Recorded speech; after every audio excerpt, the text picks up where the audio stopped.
So last night I went and saw The Crimes of Grindelwald in the theaters, and I was kind of worried going in at first because I saw the reviews and I heard it was not the greatest. Let's just say, and so I went in kind of skeptical, but I still tried to enter with an open mind because I try to do that with every single movie I see. Try my hardest to enter with an open mind, even if for some odd reason in the world I'm watching a romantic comedy. But why would I?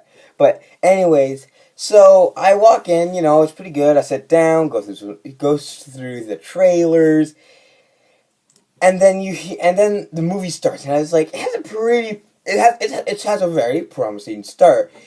Also, spoilers. I should probably mention this. I feel like it has a very solid start for the film because it starts with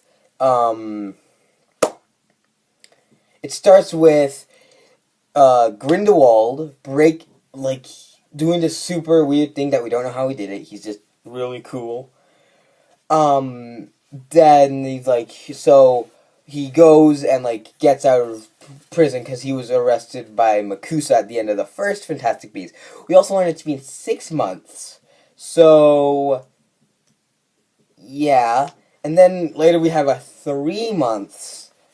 We learn it's been 6 months, and between Fantastic Beasts and Where to Find Them, to when Grindelwald escapes at the beginning of this movie. Then we have another 3-month jump. So it's been 9 months. 90% of the movie has been 9 months. 99% of the movie has been 9 months since the first Fantastic Beasts movie.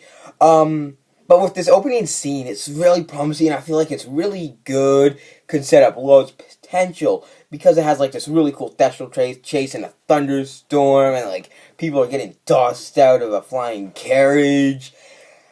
It's just amazing. There's this cool monster thing, and also, so I'm gonna put up one of my favorite parts of the movie: the visuals. Except for one visual, which I'll get later in the video. But so you're going, and it's super cool. Then we see and then now we're with Newton. And I'm trying to actually think of what happens next, the exact next scene, because the movie is a bit jumpy and so basically, Grindelwald is trying to get to he is trying to get credence and get a really big follower base, and he gives everyone trippy visions. So we learned that he's trying to find credence to make him a weapon and stuff. So I was like, okay, that's okay. That could be a plot line. Trying to stop our main character trying to stop Grindelwald when Grindelwald's trying to find credence. That could work. Now we discover that credence is at a circus, and the visuals in this scene are amazing. I gotta be honest.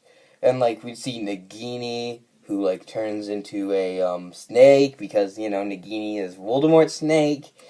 But something I don't like about the character Nagini, it's literally just fan service. That's all Nagini is there to serve. Fan service. Which, it would be nice if, she actually contributed to the movie besides just, hey, look at me, But, whatever, it's okay. So, I'm sitting there, I'm seeing these amazing, the movie's visuals are amazing. So I just kind of just gave you the opening. My biggest problem is the movie is super jumpy, extremely jumpy, super jumpy. It'd say you're in France, then cut for a scene, then cut to Newt in his house, and it's I think in I know it's somewhere in England, but I'm pretty sure it's in London, England. And it doesn't say it, so you're thinking, wait, is he in Paris? No, I don't think he's in Paris. Okay, I got that settled. So, you have to pay attention a lot to kind of know what's happening. So, yeah, I seen, all the bad reviews where I thought, it was pretty good in general. Just the jumpiness is the biggest problem. You just gotta pay close attention, and the general story is pretty good. It has a good, yeah, it has nice potential and all that stuff. So now, basically, okay, there's a scene where they go to the French Ministry of Magic, and like they're looking through a bunch of like files. I think I'm 90% sure it's files, and then Lita Lestrange, like, kind of goes and like looks through the files, and then is like, "Hey, what are you guys doing here?" And so then there's an alarm that sounds or something like that, and we have this lady who walks with my second biggest problem. The worst CGI creatures known to man. You know what? This CGI is almost as bad as the Amazing Bulk. Like, and if you don't know what that is, search up the Amazing Bulk. Look at images. It's bad. It's really bad. But anyways, so I don't know. These things just look so gross. Like, and I can see some things are meant to look gross. That makes sense, you know? But like, these don't look gross in that way. They're just cartoonish. It does not fit in around everything else when all the visuals are so good. But it's just so cartoonish. It's just horrible. And they have this chase scene. And there's also, I think it's a Chinese monster that looks amazing. It has like this little bell that like that makes it look around. It's just so amazing. So you may be wondering, Caden, you're saying lots of things that this movie's amazing, but I looked on Rotten Tomatoes. I've seen lots of other YouTubers say that the movie is garbage, and I'm like, you just gotta pay close attention. It's not like one of those movies where like you watch it and kind of relax, don't pay too close attention, because you gotta pay pretty close attention. And that leads to my next problem. It's jumpy, which I already mentioned a lot. Just kidding. Also, there's another thing I find kind of weird. And it's just this backstory about Lita Lestrange making her switching out her brother on like a boat that's sinking, and then like he sinks, but she swapped it out because he was being a big whiner. And then she regretted her choice for the rest of her life. Ugh. And so then, but the one she swapped out was Credence. And I didn't feel like it had much use. Like, it felt like he was just, I want to put, like, the people like, okay, we need to make this, let's give Lita Lestrange some more stuff to do. Which, I know, Lita Lestrange is actually is a pretty good character, even if she dies at the end. Remember, I did say spoilers, so no one judge me for just spoiling the end for it, because I did say spoilers at the beginning of this video. I'm probably going to include spoilers up in the title. Or I guess it'd be down there if you're watching it, but whatever. So, yeah, it's just so, the final act is amazing. Like, it's so good that I'm like, I need to amplify on the good.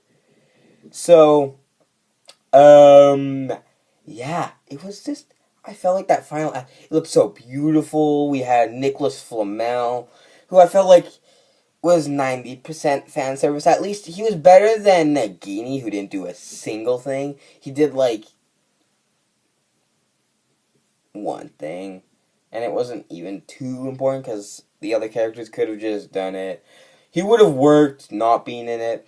I thought when I originally saw the trailers and saw the cover, I was like, Nicholas Flamel I think is going to be in it. How would he be able to tie in? I was like, well, we all know that Grindawald's on the hunt for the Deathly Hallows, because we learned from Book 7. But here's the problem. Where's the Deathly Hallows? And I was thinking, well, you can easily compare the Philosopher's Stone to the Resurrection Stone. So Nicholas Flamel and the Philosopher's Stone could have been a large part of the movie, which is something I actually really wanted to happen, so bad. And also, when Queenie turns to the dark side, caught me off guard. I honestly, like, that was so, what? I never thought that was going to happen, which is a good job. You know, like, you got things when you don't expect them to happen, but they're bad, like the casino scene in The Last Jedi, if you know what I'm talking about. But then you got unexpected things that are good, with plot twists. I felt like that was another slight problem I have with this movie, is it has a bit too many, but that's not too big of a deal, I think. It's okay.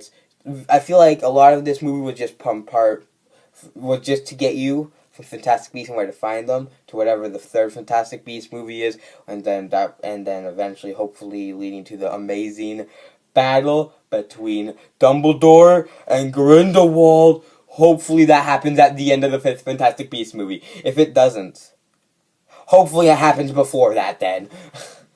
And then we also see this, like, truce blood thingy that Dumbledore and Grindelwald made, never to fight each other, so that's why they don't fight each other.